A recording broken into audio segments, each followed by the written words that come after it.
Hey guys, here we are. I'm gonna do a quick video today. Actually, it's gonna be a little bit extended because I'm gonna do it in a lot of different parts and everything. But got a lot on the agenda today. Getting a small late start, but again, it's not wholly my fault or doing because the places that I want to go today don't even open until 10 a.m. So one thing I'm gonna do is I'm gonna get a truck, actually a van, because it's gonna cost probably about $300 for the week, which is going to give me, for all intensive purposes, almost unlimited mileage. Now, the property I'm working on is over an hour away, so that'll give me about 4 trips, maybe three. It'll also give me a chance to travel around today to pick up materials at several different places. Um, I had ordered some doors. And I'll show you a little bit later what those doors look like. But they're a particular kind of door that I really like for these inner city neighborhoods, or problem, maybe a C minus neighborhood, probably a C minus to a D plus neighborhood. And we'll get into that a little bit later as far as those doors and the reason why I like them. But that is one expense. And one other thing I'm going to do is I'm going to go to the local Habitat for Humanity restores, and there's about 6 in my area. I'm lucky. I live close to a metropolitan area of about 1 million people, and then there's some extended areas. So as far as Craigslist, we have a large Craigslist. We have a couple of satellite Craigslists, which are, I think, about 4 within about 50 miles. So I may be able to pick up some things at discounts and also free over the week as far as materials. I also, like I said, I have those Habitat for Humanities because we are in a larger area. Then I do have the luxury of having about 6 of those in the area. I'll probably hit maybe about 4 today. I don't know. We'll see. Maybe 5. Kind of depends on how it works out. Today I am going to work a little bit on the $900 property after I do all this. Hopefully there'll be a little bit of time left over at the end of the day. I want to do a little bit of demo, want to take out a couple different things. We'll discuss that when we get there. Also the overall plan for that. Because I do have a crew coming in on Monday. And I want to get things set up and ready for them so that they're not waiting on me, that I can kind of push them along. And that's kind of how it goes. All right, thanks. So we'll see what all we can find here in these restores. All right. Okay, here we are inside the $900 house. This entranceway here used to be a exterior porch. So I would venture to guess, from the looks of everything, this probably doesn't heat very well. So we'll go ahead and shore that up a little bit on the outside. And then tidy this up obviously on the inside. It does have an exterior light here. And then we are going to wall off this door here, and I'll show you from the other side that that's going to be a bedroom. So then you'll have an entranceway. Then this will be just open, unless we have a problem with heating in this, and then we'll go ahead and put probably an interior door, maybe an exterior door. This is going to be the main living area. At one time that was closed off for a bedroom, but we're opening it back up, so this will be all open. This right here is a bedroom. We're going to close this off. Haven't decided yet what we're going to do with the door, if we're going to shrink it down into a normal door, or if we're going to maybe make it a bifold door. Just something that's going to be easy and quick on it. But for the most part, it's pretty decent size for a bedroom. Got a lot of headroom up there.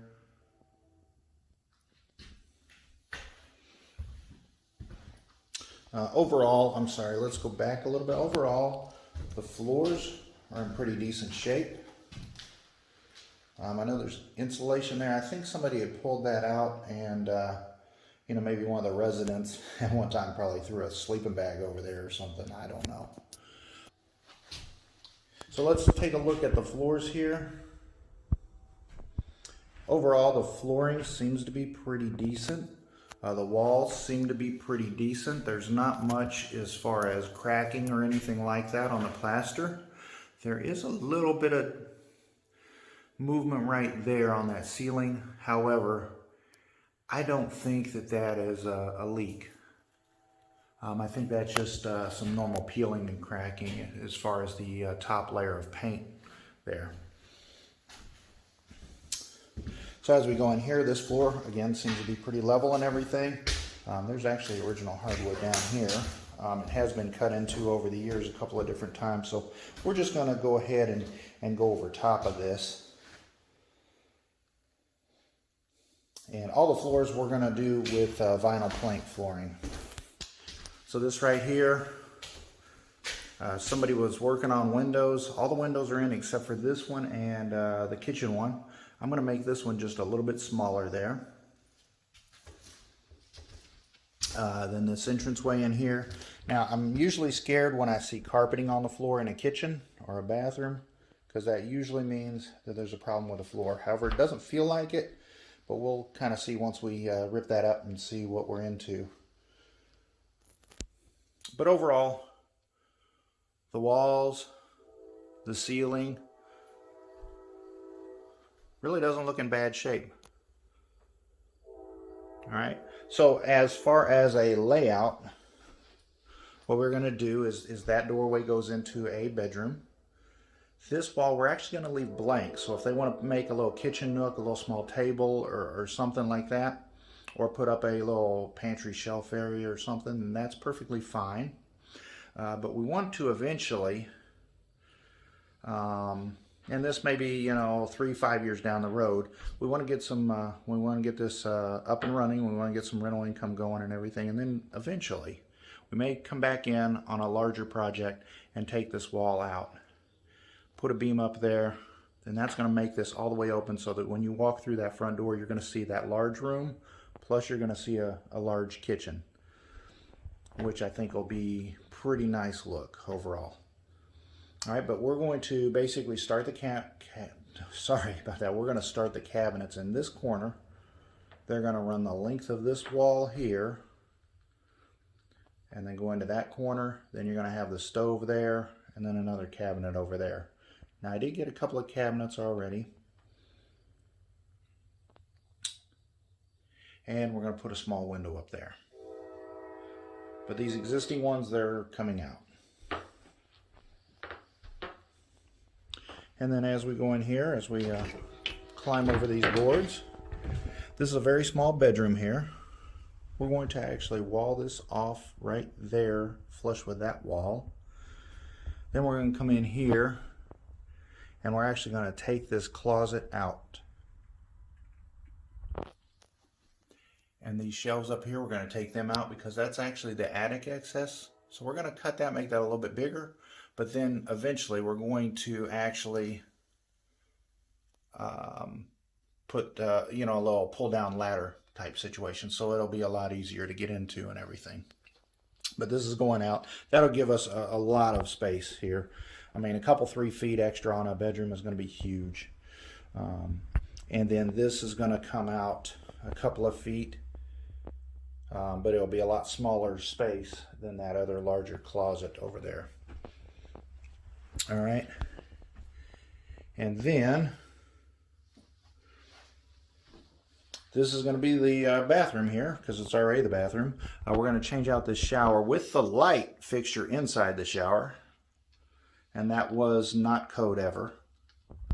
So it's not a new code to take that out. And the duct tape in the shower is a nice waterproofing measure. So we'll go ahead and change some of those things out. But we're going to pull this out.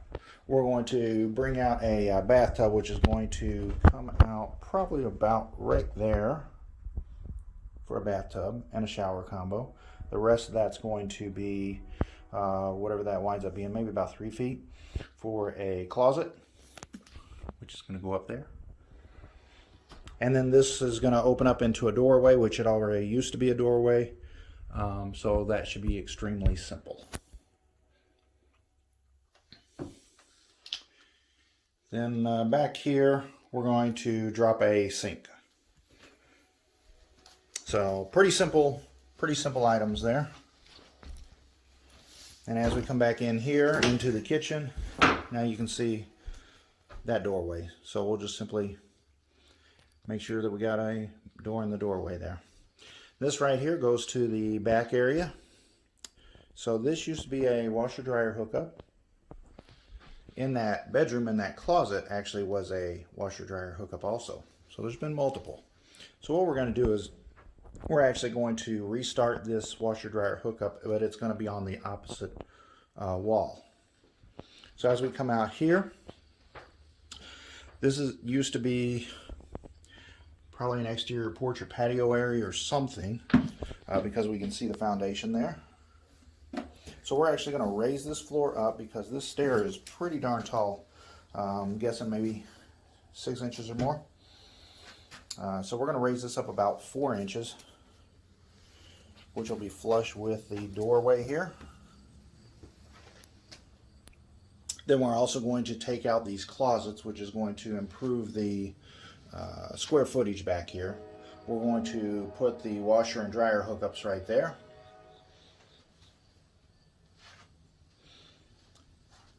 Like I said, we're going to raise this floor, so that's going to help out. Then we're going to put a door there. And right now, this is just kind of boarded down, so we will add an exterior door here. Exterior door on the front. Then as we come in here, this is the area where there's a lot of problems. So this was an addition. And it's a great color there. But I'll show you the outside here in a little bit, but this is the damage that was caused from somebody not knowing how to properly install a roof. So let this be a message to you of what I'm about to show you with the roof. Don't do that at home. Also, one other problem here is the vent stack. We've got cast iron, then we've got clay, and then we've got metal vent going on up there. It's been kind of sealed, kind of put together, it looks like with masking tape. So again, those three combinations are kind of interesting. Okay, so as we go down into the basement, I was thinking there wasn't a door, but there is a door here. So that's good. That saves an extra $10 as long as it's okay. All right, now these stairs, there is no way that these are code because this first drop is, I don't know, like 30 feet or something. No, I'm just kidding. It's a pretty big drop here. Oh, yeah. There we go. Can we see? We'll see once we get down there. All right, and then the rest of them are pretty close to code. So we're going to get that kind of figured out here. All right. As we get down here and we look back up, so you got stairs at roughly normal. And then that last one is at least 1.5 feet, which is definitely not where it needs to be. All right, so here's one of the main issues is whenever one of these houses remains vacant or empty for a little while, then the water heater tends to disappear. That's nice and easy. Also, the furnace tends to disappear. Now, there's an older breaker box over there. I think that was probably an original breaker box, so we'll just dismantle that. There was also a 30 amp here. I don't know if that was for a dryer or what that was, but maybe that might have been for a water heater or something, but we're going to just do away with that because we have 200 amp service coming in, so we're fine.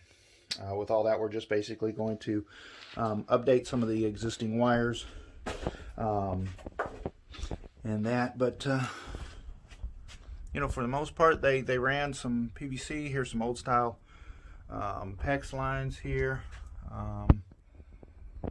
but that's the basement. Overall, it's got a little bit of, I know we've gone through a little bit of a drought now, but it's got a little bit of small dampness, but not a lot to really worry with. So right here we have some concrete work that needs to be done. These stairs are not quite what we want. We need to shore these up just a little bit. Then we're going to add a handrail, probably on the left side. You need a little bit more when you're going down. Handrail over here because we're at 5 steps. We're going to shore up this porch. This is the exterior of that entrance porch. So we need to pull this back, sure that up a little bit, and we'll be fine. Also make sure the vegetation's not underneath there.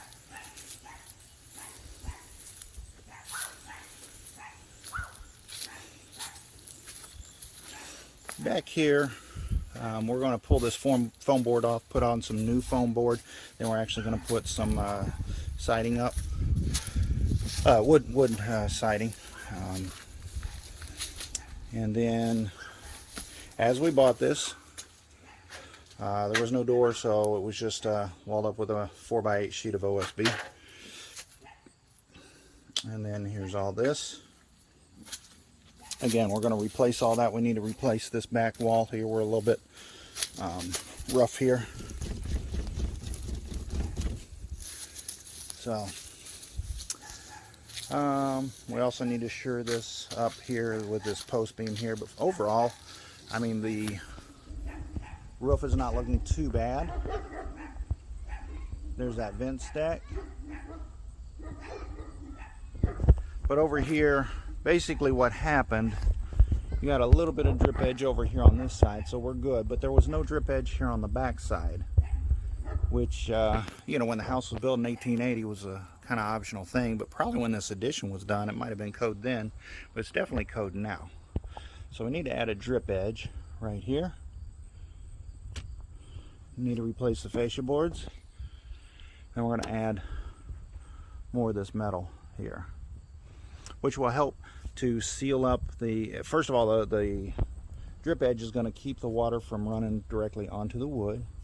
And then if it has the metal on there, actually this is close up there, but still not quite the way it needs to be. But then if you have the metal, then your wood's all the way protected. Okay, and then if you actually use plywood instead of OSB, because the OSB, it gets a little bit of water in there and it just starts disintegrating really fast. So the combination of no drip edge, no protection here, cause the water to kind of wick up in here and go right up in there, which isn't too bad for the structure here. We'll have to double check some of these boards here, but for the most part I think this is okay. We can just kind of rip this out and we'll be fine. But as we get over here, what we're seeing is without the drip edge, without the metal, we might be able to save some of these boards, but we may just trade them out anyway. It goes in, it wicks in here, it wicks into this wooden wall here.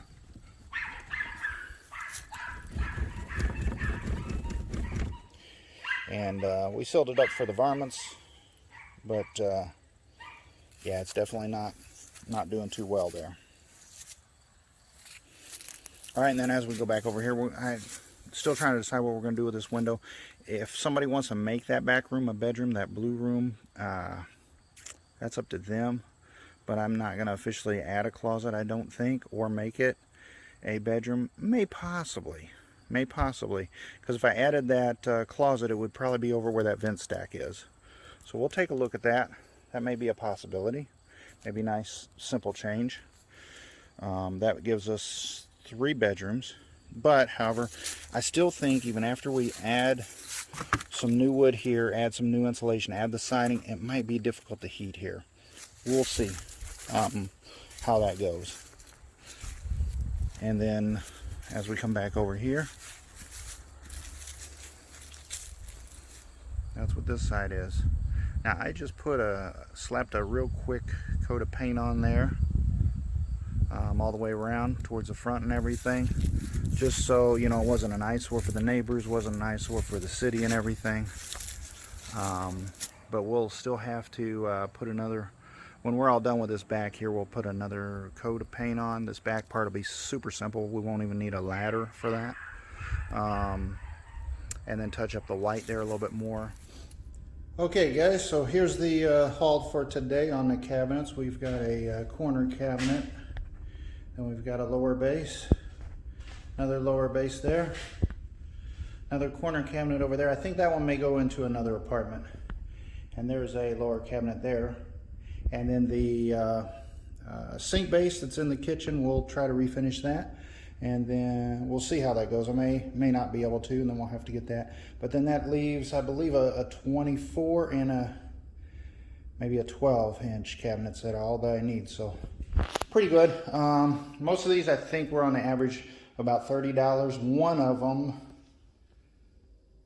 that one's a lower corner. Oh, that's right. I've got an upper corner and a lower corner, so we're good.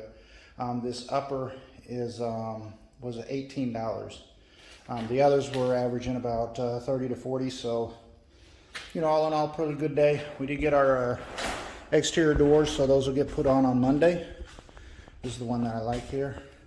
It's got just a small glass thing so that you can get some light in, but yet none of the little varmints can really do much damage. If they even try to break in through the window, it's going to be too hard to mess with the door locks and everything. So another thing I generally like doing is also doing a lock on both sides too. Depends on the neighborhood, but if you do a double cylinder, they can't just reach in and undo the deadbolt. Drywall, 2x4s, the wood, oh my goodness, 2x4s, absolutely ridiculous the price on wood now.